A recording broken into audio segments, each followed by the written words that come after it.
நேற்று தளபதி டெல்லிக்கு போயிருக்காரு. ஏர்போர்ட்ல இருந்து டெல்லி ஆஃபீஸ் வரைக்கும் போயிட்டாரு. என்ன என்ட்ரி, என்ன லுக்கு, அந்த கண்ணில் அந்த பயமே இல்லை. பா, எங்கேருந்து தான் மனுஷனுங்க அந்த தைரியம் வருதுன்னு தெரியல. நிறைய பேர் சொன்னாங்க, அவள் தான் பிஜேபிக்கு போயிட்டு சொம்பு பிடிக்க வேண்டியதுதான், சொம்பு பிடிச்சா சொம்பு பிடிச்சி தான் ஆகணும், இல்லைன்னா அங்கேயே லாக்கு, அங்கேயே முடிச்சிடுவாங்க கதையான்ட்டு. ஆனால் மனுஷன் போகும்போதுல அந்த ஷர்ட்டுலேயே ஒரு சீனை ஒன்று காட்டு பண்ணார் பார்த்தீங்களா? ராவணம் புல்லன்ட்டு அந்த பாட்டில் சொல்லுவாங்க. நேர்லேயே போயிட்டார் பாருங்க, ராவணம் புள்ளியா. எதிர்ப்பு தெரிவிக்கிற மாதிரி அந்த சிபிஐ ஆஃபீஸ்க்கு உள்ளே போயிட்டு அப்படியே மாதம் வெளியில் அந்த 7 மணி டைமில் வெளியில்.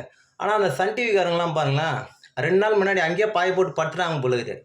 அவங்க நினச்சது வேறு நடக்கும்ன்ட்டு, ஆனால் அவங்களாம் எதுவுமே நடக்கலை. தளபதி சும்மா சிங்கிளாக போயிட்டு அப்படியே சிங்கிளாக வெளியில் அவுட்டு. இங்கே தான் நம்ம பசங்க இருக்கிறாங்க பார்த்தா டெல்லியில், ஐயோப்பா, டெல்லியில் கூட ஃபேன்ஸ் பார்த்தீங்களா? ஐயோப்பா, எனக்கு அந்த சீனெல்லாம் பார்க்க சமயத்தில் ஜனநாயகன் படத்தை லைட்டாக பார்த்த மாதிரி ஒரு சிங்க் ஆச்சு.